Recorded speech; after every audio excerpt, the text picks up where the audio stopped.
गौरव, देखा तो ओकरा से ऐसन वैसन बात ना करा। हाँ, थोड़ा समझदारी से काम लिया। हम बात करब ना ओकरा से, लेकिन पहले तू शांत हो जा।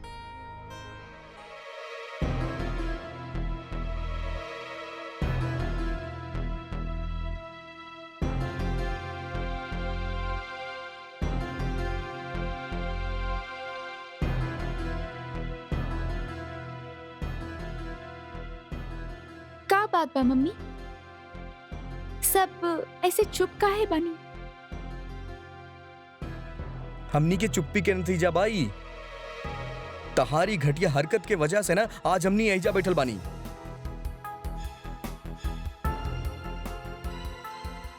गौरव, पापा हमके बात करे दीना प्लीज। देखा अनु, हमनी प्यार से पूछा तानी का चलत बाई सब, कौना चक्कर में हूँ तू आजकल? का बोल रहा बड़ा भैया? कैसन चक्कर? ऐसन का कर देले बानी हम? ऐसन का कर दे लू? एक सेकंड। का भाई?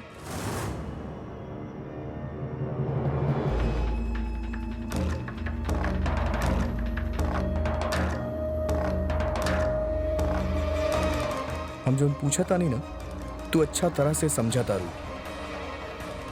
बाहर ही सब का तमाशा लगा के रख ले बाड़ू। मम्मी, का भाई सब? आप लोग अब हमार बुक्स और डायरी भी चेक करे लगल बानी? चेक ना करे के नतीजा भाई सब। कैसे का चलत बतार?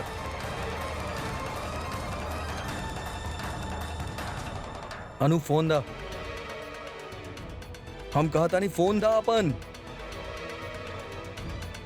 फोन दा अनु। अभी पता चल जाए कि के बाऊ। गौरव, गौरव, रुका तू। अनु खुद से बताई कि का बात बा। अनु बेटा, तू अभी बहुत छोट बाड़ू और हम सब यहाँ ये जानल चाहता नहीं कि हमार बेटी कोनो गलत संगत में तो ना पड़ गई बिया ना? अनु बेटा, बता दे, पापा पूछ रहल बानी।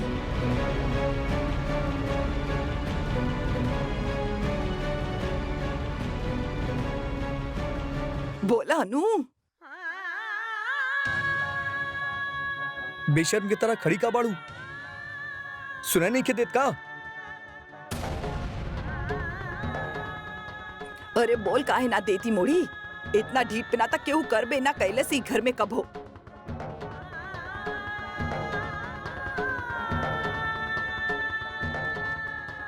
उर्मी भी बड़ी भइल बिया, लेकिन कबो शिकायत ना आयल दरवाजा पे।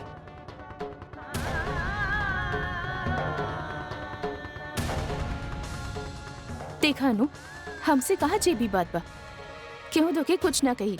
बता बोला नु। ये ऐसे ना बोली। रुक जा। गौरव रुक जा। रुक जा। अनु बेटा, तू जा अपने कमरा में जा।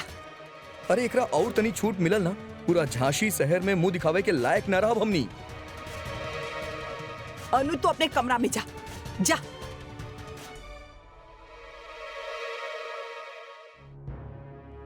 गौरव, ऐसे भड़के से कुछ ना होगी। एकरे साथ समझदारी और प्यार से पेश आवे के होगी, तभी हमनी के बताई। आप लोग चिंता मत कर, हम अनु से बात करब।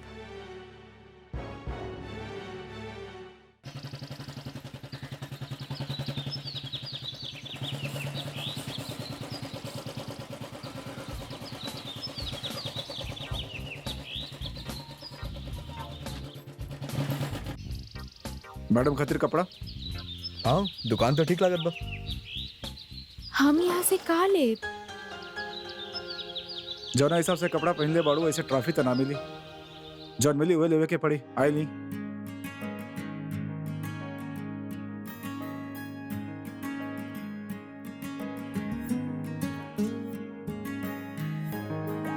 She's so beautiful. She's so pretty. Yeah, come. Please, one photo आपके साथ. और मैं? Sure, why not? Not for you, sir. This girl. She's so pretty Indian lady. With her.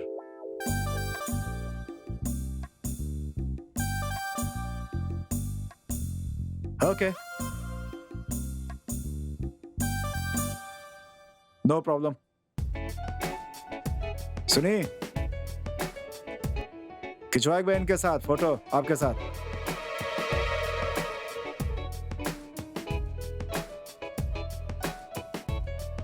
आड़ा तिरछा चीज पसंद आवेला इनके. Go ahead. You look so beautiful, like an Indian princess.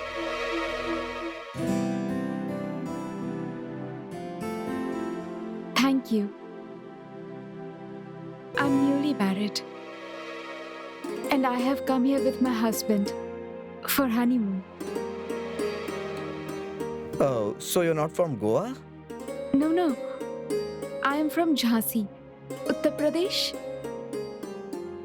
Oh, Jhansi, Uttar Pradesh. Yes. Please come.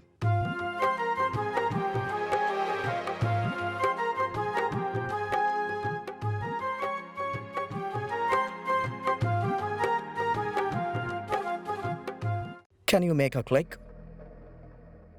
क्या? Yeah. खींचा बेटा खींचा. आज तारा सही काम मिलल बा.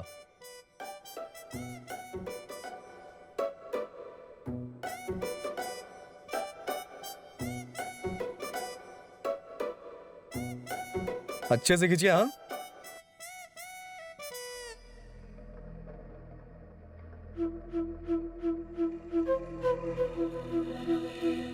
बहुत हंसी आ रहा बा.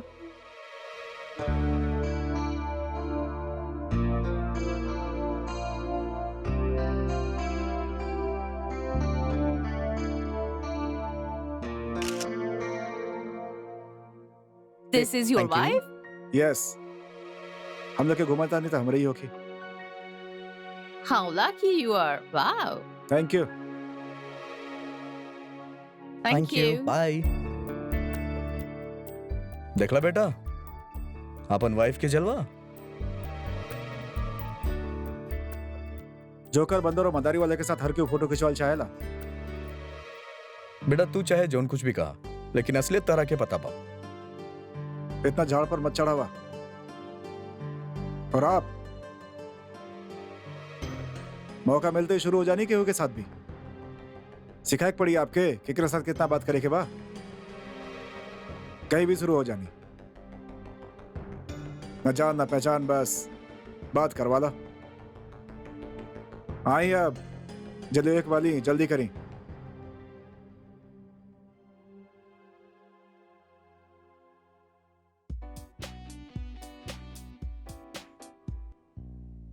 ये अच्छा बा, ये ले ली आप. ये स्विम सूट और एकरा नीचे वो कुछ पहनी ले ना लड़की, वैसे कपड़ा से गांठ बांध ली यहाँ पर. बढ़िया लगी, ये ले ली. छी, चीची का अकेला हम ऐसा कपड़ा ना पहने ने, हम ना पहनब. दुनिया पहने लगो आके, आप कहना पहना का बुराई बे में. बुराई होखे या ना होखे, हम ऐसा कपड़ा ना पहने नहीं सम्राट जी, हम ना पहनब. अच्छा ला तो सही, बाद में देखा. अरे यार सम्राट, तू जो ना चीज में कंफर्टेबल बाड़ी ओकरा पहने दे. जिद मत करा यार, ओकरा अपन मर्जी के कुछ पहने था. ओके, लाजन लेवे के बा. थोड़ा जल्दी करा, बीच पर भी जाए के बा हमके. यहाँ पूरा दिन ना निकाले के बा.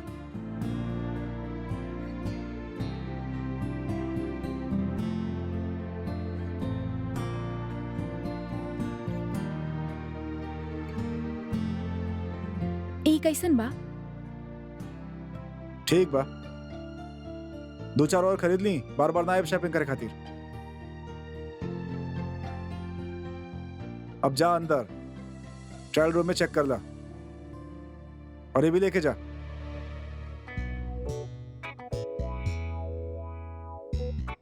पहने के तो पड़ी आपके. यहाँ ना था रूम में, हमरे सामने.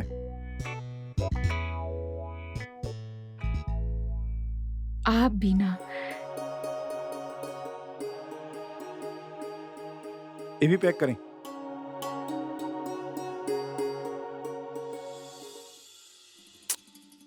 कितना देर से फोन लगा रहल बानी सम्राट के, जाने कैसन जगह बा, फोन ही ना लग रहल बा। अरे तो काहे परेशान हो रहल बड़ू, काहे फोन लगा रहल बड़ू लोग के? हनीमून पे गइल बड़े दोनों, एंजॉय करे दो लोग के, फिर यहाँ से भी उनकर जेल हराम करके रख देबू तू। माँ जी, कल पूर्णिमा के रात बा, पहाड़ी वाला बाबा के दर्शन खातिर जाए के बा कल। हाँ बहू, हम तो भूल गई नी, हमनी मन्नत मांगले बानी तो हमनी के जाइब जरूरी बा। ओहे तो माँ जी, अब तो दिन भी करीब आ गइल बा, पता ना फिर कब जाए के होगी। एही खातिर हम आवत बानी अभी। हाँ ठीक बा, तू समय पे तैयार हो जाइए, कल चलब। हाँ, आप कैसे चली है माँ जी? हाँ? अभी परसों ही तो आप गिरल रहनी,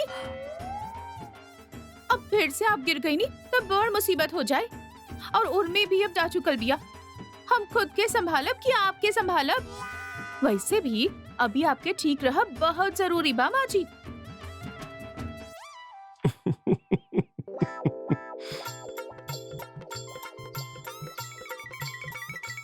पापा, आपका ही असरल बड़ा, हम कुछ गलत बोलनी का?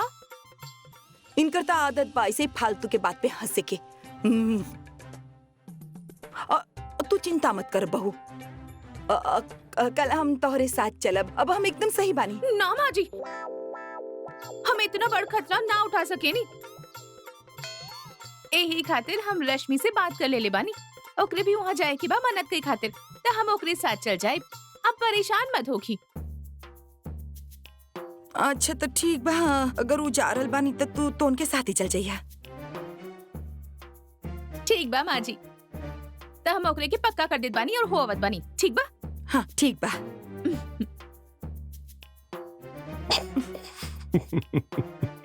हाँ हंसला। हाँ।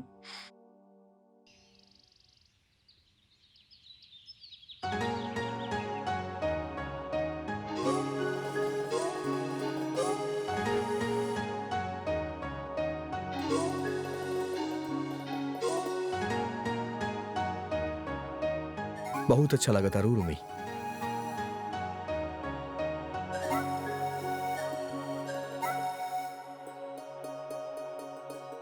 हाँ लेकिन ऐसा क्या लग रहा है जैसे आंधी चल रहा बा यहाँ पर? सीधा खड़ा रही, पूरा कपड़ा पहन ले बाड़ू, शर्मा मत। उर्मी, तू साजो में बहुत अच्छा लगा था रू, लेकिन अगर तू अनकंफर्टेबल बाड़ू तो वापस जाके कपड़ा चेंज कर ला। अरे चुप करा यार, वापस चेंज कर ला कुछ ना, ये पहनी आप, अच्छी लगा था नहीं आप? आपके का चुभ रहल बा बदन पर? और ये मंगलसूत्र, ये चैन वैन, कंगन वगैरह हटा दी सब, हाँ उतार के बैग में डाली।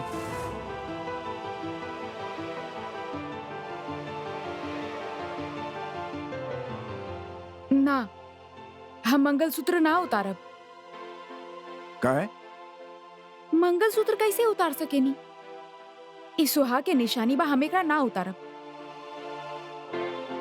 वो तो ठीक बा, अभी तू एक सेकंड सम्राट। उर्मी, तुम मंगलसूत्र पहनाल रहा, ओके? और यू चिल, हाँ, रिलैक्स।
हे राम, कैसन लोग बानी,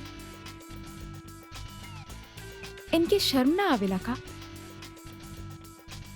शर्म औरतन के गहना होखेला उर्मी। यह वजह बा कि इंडियन ब्यूटी के दाद पूरा दुनिया में दिहल जाला।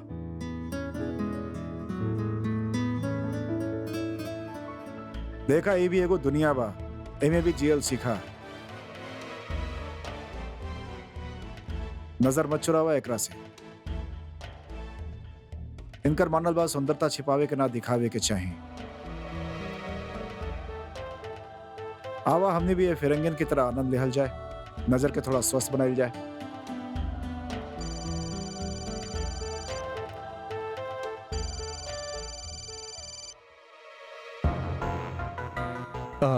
तू लोग कंटिन्यू करा, हम स्नैक्स लेके आवता नहीं। आवता नहीं। कोनो चक्कर बा ए लौंडा के। आजकल फोन आवेला तो कोना में चल जाला।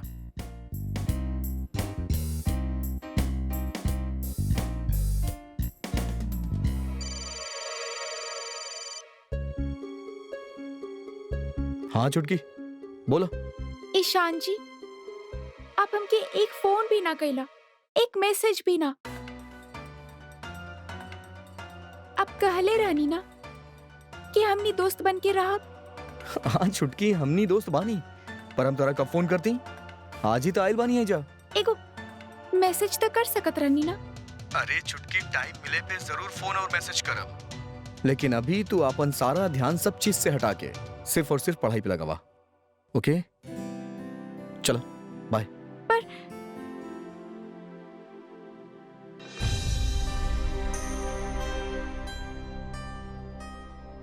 अनु फोन दा, फोन दा अनु, अभी पता चल जाए कि के बाऊ।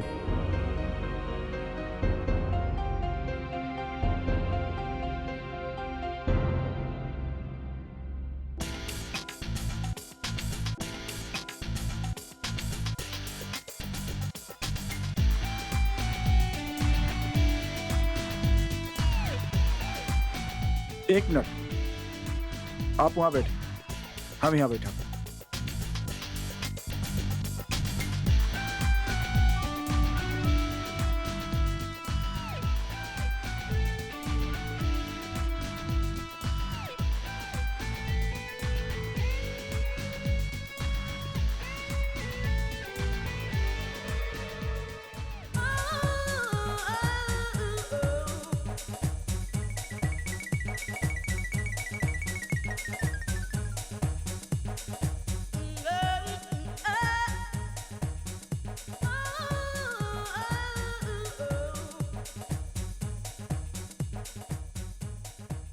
आपके एगो बात बताएं, हमके लगल कि गोवा बहुत बड़ा शहर होगी, पर ई तो बिल्कुल छोटा सन बा, छोटा गांव जैसन। हमरे झांसी से भी छोटा बाई। समझ ल कि बरवा सागर जितना बड़ा बाई। लेकिन हाँ, हमरे बरवा सागर से यहाँ के समुंदर बहुत बड़ा बा। आप पहले इतना बड़ा समुंदर देख ले बानी सम्राट जी?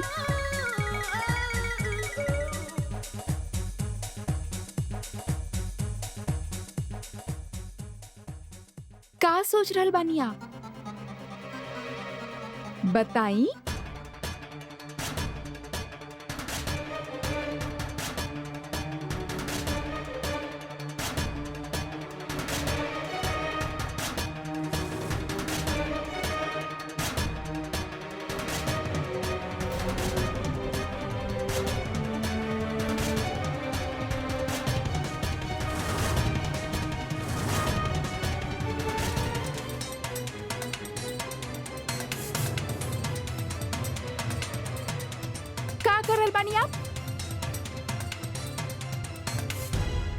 का करता नहीं मतलब? हम आपसे बात करल बानी और आप ओकरा देख रहल बानी। तो का करी? आप तो पहनी ना हमरे कहे पर, तो दूसरे के ही देखे के पड़ी ना।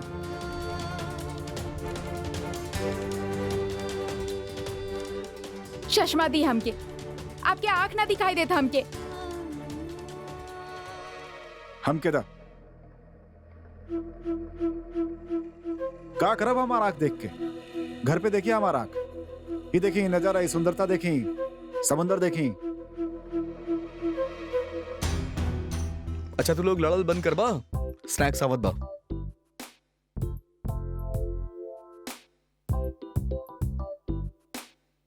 केकर फोन रहल? रहे क्यों के तारा काहे बताई?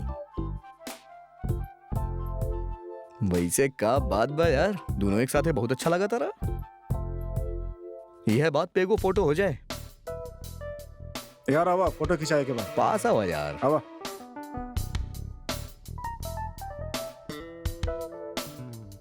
Smile smile smile.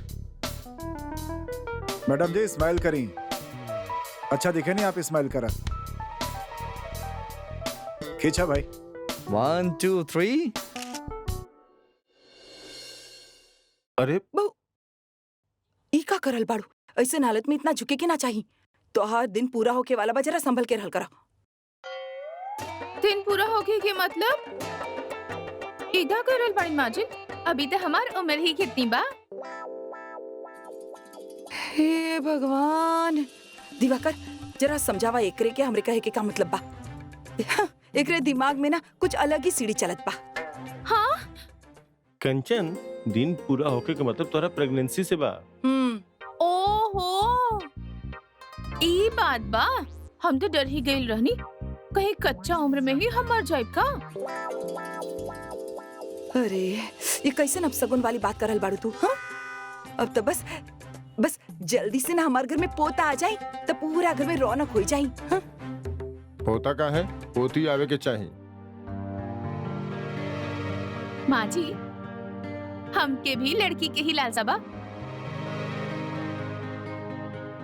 लड़की नहीं आवे घर में तो अच्छा बा। ऐसन काहे कह रहल बड़ा दिवाकर? कहे कि ये घर में लड़किन के इज्जत ना होखेला पापा। ऐसन बात नहीं खे। ऐसने बात बा पापा, वरना हम अपन बहन के घर से ई घर के रिश्ता से बेदखल ना कइल जा। ऊ जहाँ पैदा भइल ऊ जगह से लोगन के का रिश्ता बा जोकर। ऊ बेचारी तो शर्म के मारे केहू के बता भी ना पावेले क्योंकि एकर बेटी है, केकर बहन है। दिवाकर वो जे कुछ भी कैलस गलत कैले रहे और उकर गलती कोनो भी कीमत पे स्वीकार ना रहे, और आज उहे गलतियन के सजा भोग रहल बिया। सिर्फ ये खातिर कहे कि सम्राट ऐसा सोच रहल बा पापा, ओकरा के अदिति गलत लागे यही खातिर हम सबके ओकर खिलाफ हो गए नी। ऐसन काहे कर रहल बड़ा बेटा तू? सही कहा तानी माँ। हम भी ये सोचत रहने की अदिति गलत रहे, और सिर्फ एक ही है बात बा जौना में हम सम्राट के साथ बानी। उहे तो हमू कहा तानी पापा, ये मामला में आप अपन भावना और प्रेम के बड़ा आसानी से मार देनी। ये मामला में आप अदिति के पिता की तरह कबो पेश ना आईनी, बल्कि सम्राट के पंचायत के पंच के नाम से पेश आईनी। गड़ा मुर्दा मत उखाड़ा तबे अच्छा बा दिवाकर, वरना बहुत सा बात सामने आ जाए, और जौन बात के कोनो फैसला ना हो सके वो बात से दूरी बनावल ही अच्छा बा। हाँ यह बात बा, चुप रहे के चाहिए। सम्राट के रहत केहू जबान खोल ना सकेला। अब ओकर पीछे से भी ओकर दहशत काम कर रहा।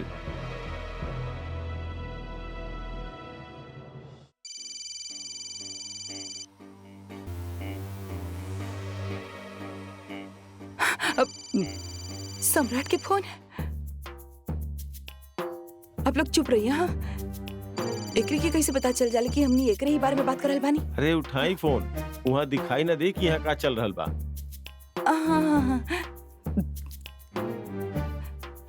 हेलो हेलो माँ, हम उर्मी बोलत बानी। उर्मी बोला। कैसे बाड़ो? शाम के हम तोर कितना फोन लगावत रहनी, लगत ही ना रहल। हाँ माँ, यहाँ नेटवर्क के थोड़ा प्रॉब्लम बा, शायद ये खातिर ना लग रहल होगी। वैसे हम आपके दोपहर में फोन कैले रहनी, पर आप फोन उठाई नहीं ना।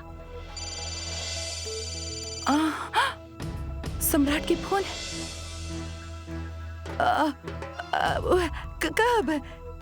ना हमके तो कोनो फोन ना आयल रहल तोहार। अरे माँ, हम आपके फोन लगैले रहनी, शायद आप इधर उधर रहल होगी, ये खातिर आप फोन उठाई नहीं ना, और फिर शायद आप मिस कॉल ना देख ले होगी। हो सकेला बहू, हो सकेला। वैसे कैसे बाड़ी तू? हम बिल्कुल ठीक बानी, बहुत अच्छा। और बताई, घर पे सब कुछ ठीक बा ना? यहाँ हाँ, यहाँ सब ठीक बा। अच्छा, सम्राट कैसन बा? कहाँ बानी? सम्राट जी इहे बानी माँ, और बहुत अच्छा बानी, बिल्कुल ठीक। अभी ईशान जी के साथ। अच्छा अच्छा, ठीक बा बहू। तू लोग अपन ध्यान रखिया और फोन करत रहिया, ठीक बा? जी माँ, नमस्ते।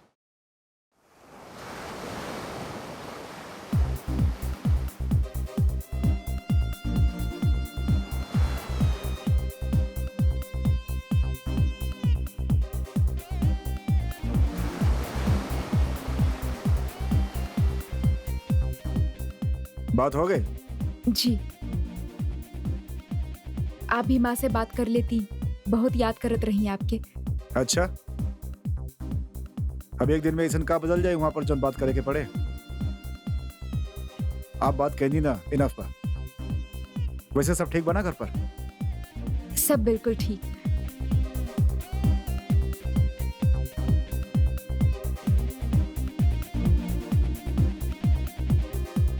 हम जाके वहाँ बैठा तानी। कहा वहां का बा? ध्यान करे बा आपके। हमारा साथ रहा, पार्टी एंजॉय करा।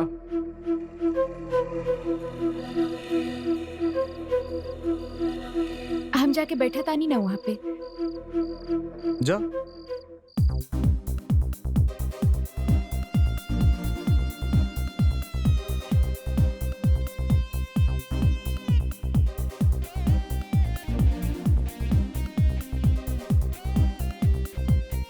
अरे बड़ा देर लगा देला ड्रिंक लाए में। बस टाइम लग गई तनी। उर्मी कहाँ पड़ी सम्राट? वहां बैठल दिया।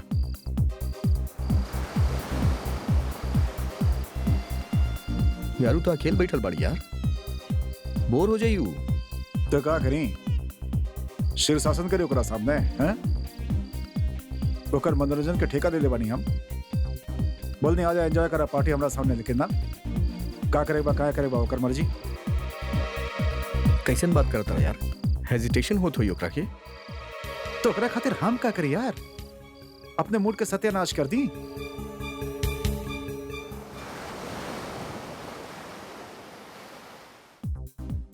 वैसे एगो तरीका बा ओकर हेजिटेशन दूर करे के। का? Cold drink. Cold drink? कैसे? कैसे कुसे छोड़ा है यार। अब वन कोक विद वोदका। ई का करता रहा सम्राट? उर्मी के ही पिलावल जाई? यस माय ब्रदर, हेजिटेशन दूर करके A1 तरीका। गले से नीचे उतरत ही लड़की बिंदास हो जाई, एंजॉय करे लगी। जना खातिर यहाँ आयल बिया। तू पगला गेल बड़ा का सम्राट? यार उर्मी कबो जिंदगी में ड्रिंक ना कैले हुई, और ओकरा बिना बतैले पियाइल गलत बा। बहुत बड़ प्रॉब्लम हो जाई यार। कुछ ना होके हमार जान, डोंट वरी। और होके भी तो हम बानी ना ओके संभाले खातिर। तू ओकर चिंता काहे करेला? पति बानी हम ओकर, जिम्मेदारी बा वो हमार। हो गए? यस सर। ठीक बा यार सम्राट, तू जो करत आ रहा वो हमके ठीक नहीं खिलागत, लेकिन फिर भी तू करे चाहत बड़ा तार मर्जी, लेकिन बा ही गलत। ओके मास्टर जी।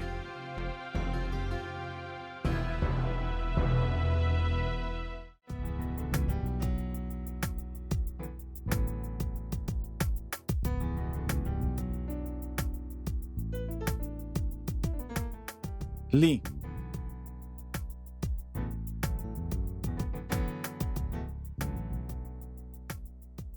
गोवा के स्पेशल ड्रिंक।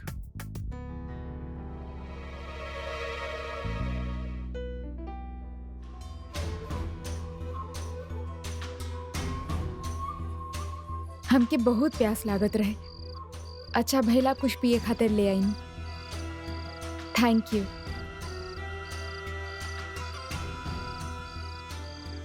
पिया पिया, अच्छा लगी आपके। You feel fresh.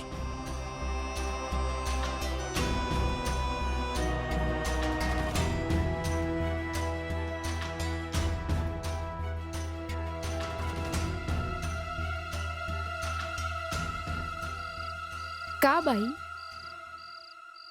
अजीब लग रहल बा। अब गोवा के स्पेशल ड्रिंक बा, अजीब तो लागी। एक सांस में पी जा, मजा आई आपके।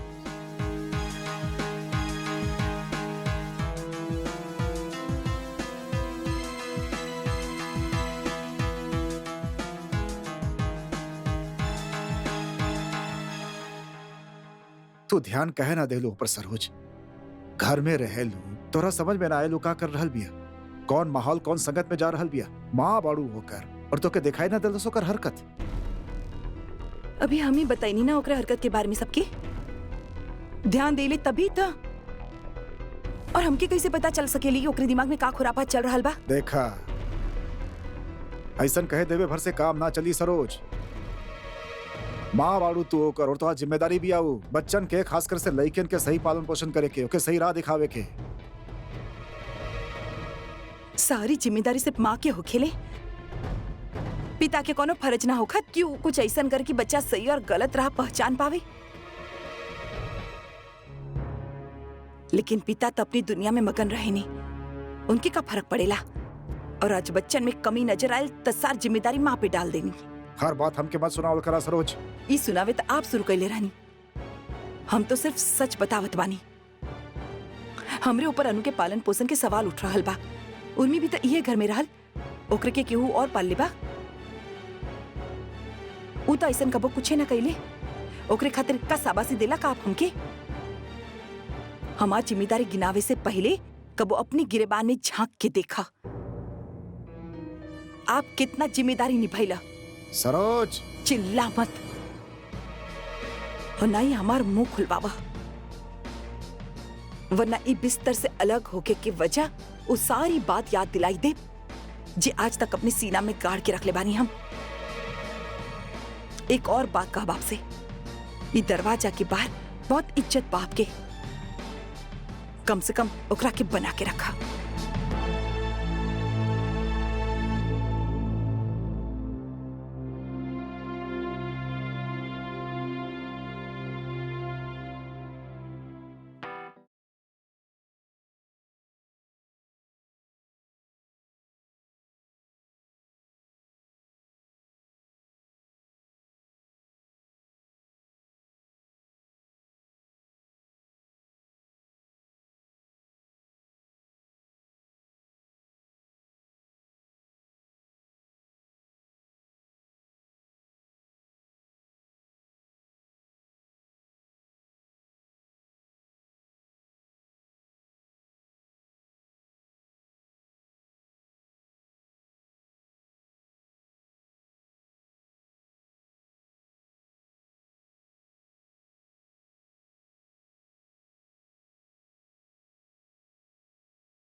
हमार बीवी के हाथ लगे जाना था हमार बीवी भी आओ, बीवी भी हमारो, बीवी हमार भी आओ, हमार बीवी भी आओ, साले हमार बीवी भी आओ। सम्राट छोड़ ईशान बीच में हमार बीवी के हाथ लगे यार, बीवी के हाथ लगे। सम्राट बस कर। सम्राट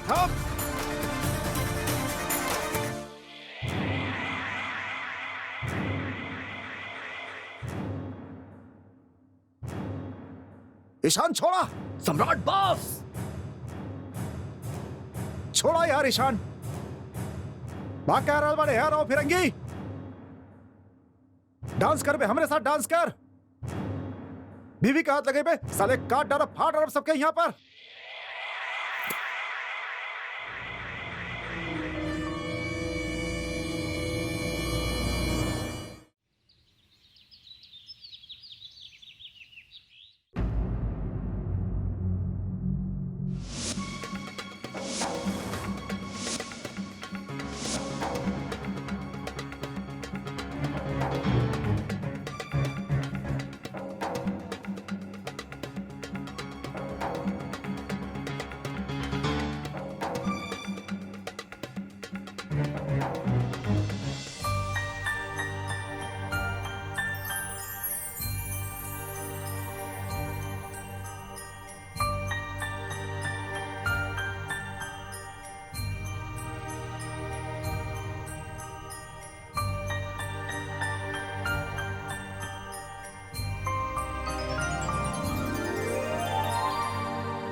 बड़ा जल्दी चेतना वापस आ गया आपके, बधाई। आप उठ गई नहीं, आप हमके काहे ना उठैला।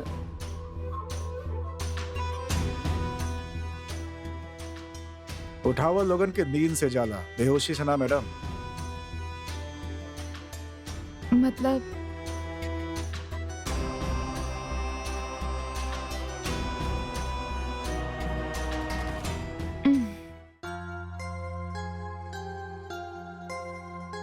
अजीब सन लग रहा बा।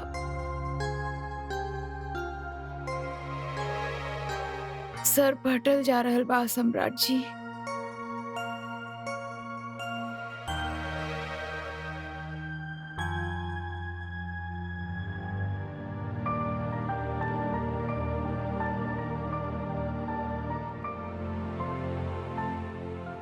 हम कल रात के कब आई नी सम्राट जी?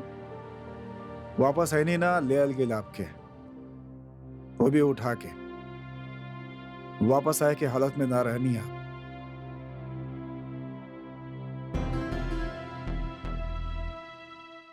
ऐसा लगत रहे जैसे आपके एगो मौका चाहत रहे ऐशी करे के, और जैसे ही आपके वो मौका मिलल, आपके अंदर के आवारापन खुल के बाहर आ गए। का कहनी हमके तक कुछ भी याद ना।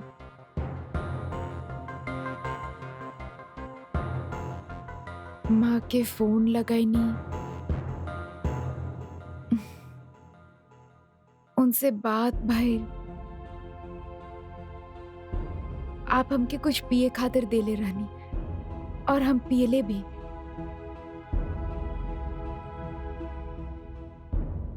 ओकरे बाद आप मदमस्त होके नाचत रहनी पार्टी में।